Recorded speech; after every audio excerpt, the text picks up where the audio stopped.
నమస్కారం గురుగారు. శ్రీమాత్రే నమః. శ్రీ గురుభ్యో నమః. గురుగారు, మరి ఈ రానున్న పరాభవనామ సంవత్సరం సింహరాశి వారికి ఏ విధంగా ఉందంటారు? ఇక్కడ సింహరాశి వారికి పరాభవనామ సంవత్సరంలో అంత సమానమైనటువంటి యోగస్థితి.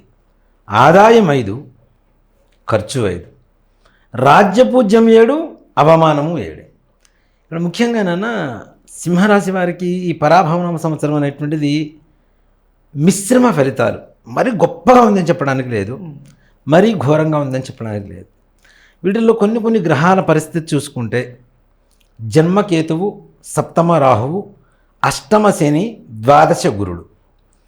వీటిల్లో కొన్ని విషయాలలో చాలా జాగ్రత్తగా ఉండాల్సినటువంటి పరిస్థితులు. ముఖ్యంగా ఆరోగ్య పరిస్థితి. దాంతోపాటు ఈ ఆరోగ్యంలో కూడా స్కిన్ ప్రాబ్లమ్స్, చర్మ సంబంధమైనటువంటి హెల్త్ ప్రాబ్లమ్స్ ఒకటి.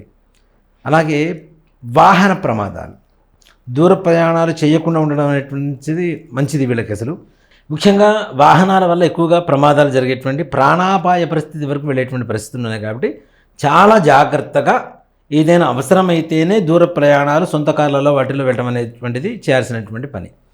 అలాగే ఇంట్లో పెద్దల అనారోగ్య పరిస్థితి కూడా కొంచెం అగమ్యగోచరంగా వీళ్ళని భయానకమైనటువంటి పరిస్థితుల్లో ఉన్నట్టే పరిస్థితి కనబడుతుంది. కాబట్టి చాలా జాగ్రత్తగా ఉండాల్సిన టైం.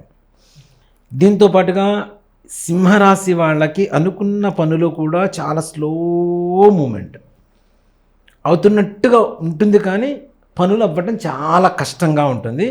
అంటే వీళ్ళు ఎంతవరకు శ్రమపడాలి అంటే అవసరమైన దానికంటే రెట్టింపు శాతం శ్రమపడితే, కష్టాన్ని చూపిస్తే వీళ్ళకి ఎంతవరకు అవసరమో అంతవరకు అవసరమైనటువంటి ఫలితం చూపించేటువంటి పరిస్థితులు కనబడుతున్నాయి. కాబట్టి చాలా జాగ్రత్తగా ఉండాల్సినటువంటి పరిస్థితి ఈ సంవత్సరం. మరి వివిధ రంగాల్లో ఉన్న వాళ్ళకి ఏ విధంగా ఉందో చూద్దాము. ముందుగా మనకి రాజకీయంలో ఉన్న వాళ్ళకి ఎలా ఉందంటారు? రాజకీయంలో ఉన్న వాళ్ళకి ఈ సంవత్సరం సింహరాశిలో వాళ్ళకి చాలా దెబ్బనాన్న.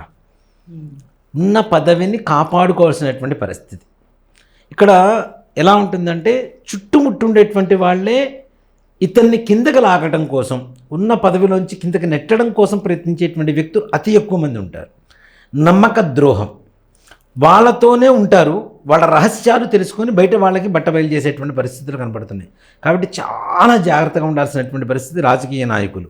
అంతేకాకుండా ఈ హైకమాండ్ నుంచి, వాళ్ళ ఉన్నత అధికారుల దగ్గర నుంచి లేనిపోని చీవాట్లు తినటం, ఇంకా జనాల్లో కూడా ప్రజాదరణ తగ్గిపోవటం, ఇలాంటి పరిస్థితులు ఉన్నాయి. కాబట్టి 1-2 సార్లు దగ్గర చేర్చుకునేటువంటి వ్యక్తుల వల్ల ముఖ్యంగా ఇలాంటివి ఎక్కువగా జరగడానికి అవకాశం ఉన్నాయి. కాబట్టి మీ చుట్టుపక్కల ఉండేటువంటి వ్యక్తులతో జాగ్రత్తగా ఉండడం అనేటువంటిది తగినటువంటి సూచన. ఇక సినీ పరిశ్రమ ఎలా ఉండబోతుంది అంటారు? వీళ్ళకి సినీ పరిశ్రమ వాళ్ళకు కూడా మిశ్రమం నాన్న. వీళ్ళకి కష్టం తప్పదు, ఆర్థికమైనటువంటి ఫలితం తక్కువ, కొంత మేరకు పేరు తెచ్చిపెడుతుంది. పెద్దగా ఆర్థికపరమైనటువంటి లాభాలు అయితే తెచ్చిపెట్టేటువంటి పరిస్థితి లేదు, కానీ పర్వాలేదు, ఓకే. ఇప్పుడు కొత్త వాళ్ళు ఎవరన్నా వచ్చారనుకుందాం, ఇండస్ట్రీకి, సినిమా ఇండస్ట్రీకో టీవీ పరిశ్రమకో వచ్చిన ఫలానా ఒక వ్యక్తి ఉన్నాడు అనేటువంటి చిన్న గుర్తింపు ఉంటుంది, కానీ ఇతని కోసమే మనం ఏదైనా ఒక పని చేయాలనేంత గొప్ప గుర్తింపు మాత్రం రావడం కష్టం. ఆర్థికంగా కూడా ముఖ్యంగా నిర్మాతలు చాలా జాగ్రత్తగా ఉండాలి. నిర్మాతలు, ఈ సింహరాశిలో ఉండేటువంటి నిర్మాతలు ఎవరైనా ఉంటే, లేదా కొత్త పరిశ్రమలు ఏదైనా స్టార్ట్ చేసేటువంటి వాళ్ళు ఎవరైనా ఉంటే అతి జాగ్రత్తగా ఉండాలి. పెట్టిన డబ్బు వెనక్కి రాకపోగా నష్టం వాటిల్లే అవకాశం సంపూర్ణంగా కనపడుతుంది. కాబట్టి జాగ్రత్తగా ఉండాల్సిన టైం. విద్య, ఉద్యోగ రంగం ఎలా ఉండబోతుంది? విద్యార్థులు కూడా విదేశీ ప్రయాణానికి కావాల్సినటువంటి యోగం అయితే ఉంటుంది. తప్పనిసరి వీసాలు రావడం ఇట్లాంటివి బాగానే జరుగుతాయి. కానీ అక్కడికి వెళ్ళిన తర్వాత కూడా ఇక్కట్లు పడేటువంటి, కష్టాలు పడేటువంటి పరిస్థితులు కనబడుతున్నాయి. అలాగే ఉద్యోగ పరిశ్రమ, ఉద్యోగంలో ఉండేటువంటి వాళ్ళకు కూడా చాలా కష్టం. ప్రమోషన్స్ రావు, ఉన్న ఉద్యోగం కాపాడుకోవాల్సిన పరిస్థితి. మీ చుట్టుపక్కల ఉండేటువంటి వాళ్ళు కూడా మీ మీద నీలాప నిందలు వేయటం, తద్వారా ఉన్నత అధికారుల దృష్టిలో మీరు చెడుగా కనపడటం, ఉన్న ఉద్యోగం ప్రమోషన్స్ తీసి పక్కన పెట్టి ఆ ఉద్యోగం లేక వేరే చోటుకి మారాల్సి రావటం, మారిన చోటు కూడా ఇంకాస్త ఒత్తిడి పెరగడం, తద్వారా మానసికమైనటువంటి ఆందోళనకు గురయ్యేటువంటి అవకాశం ఉంటుంది. ఆర్థికంగా కూడా, అంటే జీతాలు ఇప్పుడు ఒక చోట చేస్తూ ఇంకో చోట మారిన తర్వాత పెరగొచ్చు, తగ్గొచ్చు. ఇక్కడ పెరిగేటువంటి పరిస్థితి లేదు. కాస్త తక్కువ జీతమైనా తప్పనిసరి వేరే చోట పోయి జాయిన్ అవ్వాల్సిన పరిస్థితి వస్తుంది. తద్వారా కూడా మానసికంగా మనం ఒత్తిడికి లోనయ్యే పరిస్థితి కనబడుతూ ఉంది. వృత్తి వ్యాపార రంగాల్లో ఉన్న వాళ్ళకి ఎలా ఉంటుందంటారు? వ్యాపారం కూడా ఇక్కడ అంతా నెగిటివ్ చెబుతున్నారు అనుకోకండి, ఉన్నదే చెప్తున్నాను. ఇక్కడ గ్రహస్థితి అనుకూలత తక్కువ. వ్యాపారంలో కూడా పెట్టుబడులు పెడతారు, కొత్త కొత్త వ్యాపారాలు కావచ్చు, నిల్వ ఉంచుకునేటువంటి వ్యాపారాలు కావచ్చు, వాటిల్లో కూడా నష్టపోయేటువంటి అవకాశం ఉంది. ముఖ్యంగా వృత్తిలో కూడా చేస్తూనే ఉంటారు, ఉన్నట్టుండి అక్కడి నుంచి మానేయాల్సి వస్తుంది. మానేసి ఇంకో చోట మళ్ళీ పని వెతుక్కోవాలి. ఇలా పని వెతుక్కునే పరిస్థితుల్లోనే ఉంటే ఎక్కడ స్థిరత్వం లేకపోతే కష్టమైపోతుంది. కాబట్టి ఇలాంటి ఎక్కువ బాధలు ఉండేటువంటి పరిస్థితుల్ని వ్యాపారంలో కూడాను ఏదైనా లాభం పక్క వాళ్ళతో పాటుగా మనం కూడా చేస్తే బాగుంటుంది. కానీ మనం ఒక్కళ్ళ మీద స్పెషల్గా నిర్ణయం తీసుకొని, అంటే ఇక్కడ సింహరాశి వాళ్ళకి మన బుద్ధి కర్మానుసారంగా నడుస్తూ ఉంటుంది. ఏదో నిర్ణయం తీసుకోవడం తొందరపడతనంలో, తద్వారా నష్టపోవడం, తర్వాత బోరుమంటం, అలాంటి వాటికి కొంచెం ఆచితూచి అడుగు వేస్తే చాలా బాగుంటుంది. రైతులకి కానీ లేదంటే రియల్ ఎస్టేట్ కానీ ఎలా ఉంటుంది? రైతులకు కూడా కష్టమేనా, రియల్ ఎస్టేట్ వాళ్ళకు కూడా పర్వాలా, మరి ఘోరమైనటువంటి పరిస్థితులు అయితే ఏం కాదు, పర్లేదు, మంచిగానే ఉంటుంది కొంత మేరకు. మరి ఏదో కోట్లు లాభం తెచ్చిపెట్టిందని లేదు, కానీ కోట్లు నష్టం అయితే కాదు. వీళ్ళకి పెట్టిన పెట్టుబడికి ఎంతో కొంత లాభం మాత్రం వస్తుంది, విశేషమైనటువంటి లాభం అయితే కాదు.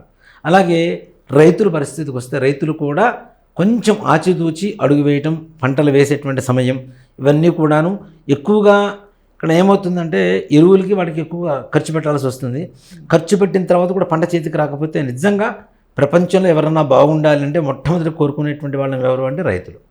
రైతులు బాగుంటేనే మనం బాగుంటాం నాన్న. వాళ్ళు ఫుడ్ పెట్టకపోతే మన దగ్గర ఎన్ని కోట్ల రూపాయలు ఉన్నా డబ్బులు తినలేం. బియ్యం కొనుక్కోవాల్సిందే, వండుకోవాల్సిందే, ఆ ధాన్యం కొనుక్కోవాల్సిందే, వండుకోవాల్సిందే, తినాల్సిందే. కాబట్టి వాళ్ళు బాగుండాలని కోరుకుంటాం. కాకపోతే ఈ సంవత్సరం సింహరాశి వాళ్ళకి కొంచెం లాభాలు తక్కువగా కనబడేటువంటి పరిస్థితులు అయితే కనబడుతూ ఉన్నాయి. ఇక వివాహ యోగం కానీ గృహయోగం కానీ ఇవేమైనా ఉన్నాయంటారా ఈ సంవత్సరం? అసలు ఈ సంవత్సరం పెద్దగా ప్రయత్నాలు చేయవద్దని చెప్తా. సింహరాశి వాళ్ళకి ఆ ప్రయత్నాలు చేయవద్దు. ఇక్కడ అమ్మాయిలు కావచ్చు, అబ్బాయిలు కావచ్చు, 1, 2, 3, 4 సంబంధాలు చూసిన తర్వాత ఒక మానసికమైనటువంటి అస్థిమితకి, అంటే సెల్ఫ్ కాన్ఫిడెన్స్ అనేది తగ్గిపోతుంది. అవునా? ఏంటి, ఎందుకు కుదరట్లేదు, ఇంకా కుదరవేమో, ఈ రకమైనటువంటి మెంటల్ డిప్రెషన్కి వెళ్ళిపోతున్నారు. అలా వెళ్లకుండా ఉండాలి అంటే ఎక్కువ ట్రై చేయకుండా, ఏదైనా వచ్చింది 1-2 సార్లు జాతకాలు చూసుకొని బాగుందా లేదా అని చూసుకొని చేసుకోవడం బెటర్. అంతేగాని పెళ్ళిళ్ళు రావట్లేదు, సంబంధాలు రావట్లేదు అనమాట ఎదురు చూడొద్దు. ఈ సంవత్సరం చేయకుండా ఉండడం కూడా ఉత్తమమైనటువంటి మాట అని చెప్పుకోవచ్చు. అంటే ఎటు చూసినా కూడా మీరు ఇందాక ఆదాయ వ్యయాలు కానీ లేదంటే రాజపూజ్యం, అవమానం ఇవన్నీ కూడా సరిసమానంగా బాగున్నాయి. కానీ మిగతా అన్నీ చూసుకుంటూ ఉంటే కనుక చాలా మిశ్రమ ఫలితాలే ఉండి కొంచెం స్లోగా లేట్గా ఉంటుంది అన్నట్టుగా చెప్తున్నారు. మరి వీటికి పరిహారంగా సింహరాశి వాళ్ళు ఈ సంవత్సరం ఏం చేస్తే బాగుంటుందంటారు? ముఖ్యంగా నాన్న, వీళ్ళు నల్ల నువ్వులు బెల్లం మెత్తగా దంచి చిన్న చిన్న రోల్స్ చేసి శనివారం గోమాతకి అవి తినిపించేసి, దాంతోపాటు ఈశ్వరుడి దర్శనం చేసుకొని, ఈ గోమాతకి గ్రాసం అంటాం కదా, గడ్డి అంటాం కదా, గడ్డి కింద ఎంతో కొంత దక్షిణ సమర్పించి కాళ్ళు కడుక్కొని ఇంటికి రండి. శివాలయం దర్శనం చేసుకునే ప్రతినిత్యం కూడా తప్పనిసరిగా మీకుండేటువంటి కొన్ని రకాల బాధలు తొలగిపోయి ఐశ్వర్య ప్రాప్తి కలగడానికి అవకాశం కలుగుతుంది. అలాగే. శ్రీమాత్రే నమః. శ్రీ గురుభ్యో నమః.